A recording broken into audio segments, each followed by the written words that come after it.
रूसी राष्ट्रपति पुतिन ने रविवार को क्रेमलिन के टेलीग्राम चैनल पर पोस्ट किए गए एक वीडियो में कहा कि इसमें कोई शक नहीं कि गंभीर रूप से महत्वपूर्ण नागरिक बुनियादी ढांचे को नष्ट करने के उद्देश्य से आतंकवाद का एक कार्य ये यूक्रेनी विशेष सेवाओं द्वारा तैयार कार्यान्वित और आदेशित किया गया था। उन्होंने कहा कि पुल हमले के पीछे यूक्रेन के विशेष बल का हाथ है। यूक्रेन ने भी तुर्की स्ट्रीम पाइपलाइन को उड़ाने की कोशिश की है। अगर रूस के खिलाफ हमले जारी रहे तो प्रतिक्रिया बहुत कठोर होगी। रूसी राष्ट्रपति पुतिन ने कहा कि लंबी दूरी की मिसाइलों ने आज यूक्रेन की ऊर्जा, सैन्य और संचार केंद्रों पर हमला किया। हमारे क्षेत्र में आतंकवादी कृत्यों को अंजाम देना जारी रहा तो रूस की प्रतिक्रिया बहुत कठोर होगी। रूस उसी सख्ती से इसका जवाब देगा। लेकिन सोमवार को देश की सुरक्षा परिषद की बैठक भी पुतिन ने बुलाई, जिसमें परिषद के उपाध्यक्ष दिमित्री मेदवेदेव ने कहा कि रूस को हमले के लिए जिम्मेदार आतंकवादियों को मारना चाहिए। समाचार एजेंसी एएफपी के मुताबिक क्रेमलिन ने आज कहा कि यूक्रेन में उसकी सेना द्वारा लॉन्च किया गया एक विशाल मिसाइल रूस हमला विशेष सैन्य अभियान के तहत चलाया जा रहा है। उधर यूरोपीय संघ का कहना है कि रूस यूक्रेन के नागरिकों को युद्ध अपराध के रूप में निशाना बना रहा है। सोमवार को राजधानी कीव समेत कई शहरों में मिसाइल अटैक को लेकर यूक्रेन के राष्ट्रपति वोलोदिमीर जेलेंस्की ने प्रतिक्रिया दी।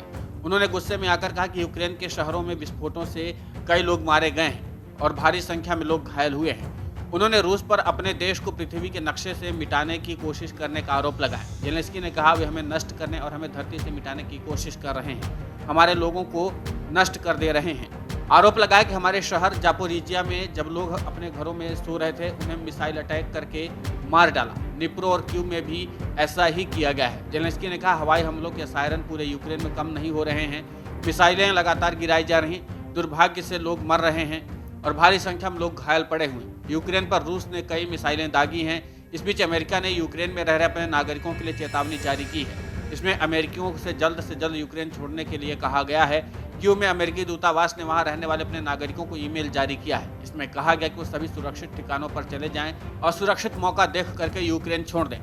अमेरिकन एम्बेसी द्वारा जारी ईमेल में कहा गया है कि रूस ने यूक्रेन पर हमला किया है। इसमें कीव और अन्य जगहों पर आम लोगों को ठिकाने के साथ साथ सरकारी ठिकानों को भी निशाना बनाया गया है। आगे लिखा है कि रूस के लगातार हमलों के चलते आम लोग और उनके घर बार के लिए खतरा पैदा हो गया है। इसलिए अमेरिकी दूतावास सभी अमेरिकी नागरिकों से आग्रह करता है वो निजी वाहनों के जरिए यूक्रेन से निकलने को तरजीह दें। साथ ही हवाई मार्ग से यात्रा करने से बचने के लिए कहा गया है। गौरतलब है कि सोमवार को यूक्रेन की राजधानी कीव समेत उसके कई शहरों में मिसाइल हमले हुए। यूक्रेन के गृह मंत्रालय के सलाहकार ने बताया कि कीव में हुए हमले में 8 लोगों की मौत हो गई, 24 अन्य लोग घायल हो गए। वहीं यूक्रेनी राष्ट्रपति जेलेंस्की ने यूक्रेन वासियों से मजबूती से डटे रहने की अपील की। उन्होंने कहा कि रूस हमें नष्ट करने और पृथ्वी को हमारा नामो निशान मिटाने की कोशिश कर रहा है। कीव के मेयर विताली किटविचको ने कहा कि बीचों बीच शेवेचिंको में विस्फोट होने की जानकारी दी। इस इलाके में कई सारी सरकारी ऑफिसेज हैं। कुल मिलाकर के रूस और यूक्रेन के बीच भीषण युद्ध अब फिर से छिड़ गया है और खासकर रूस की तरफ से लगातार भीषण हवाई हमले किए जा रहे हैं। अब देखना दिलचस्प होगा कि अब ये भीषण हवाई हमला कब थमता है। Video desk अमरउजाला.com। डाउनलोड करें अमर उजाला ऐप और पाएं खबरें लगातार। डाउनलोड करें अमर उजाला ऐप और पाएं खबरें लगातार।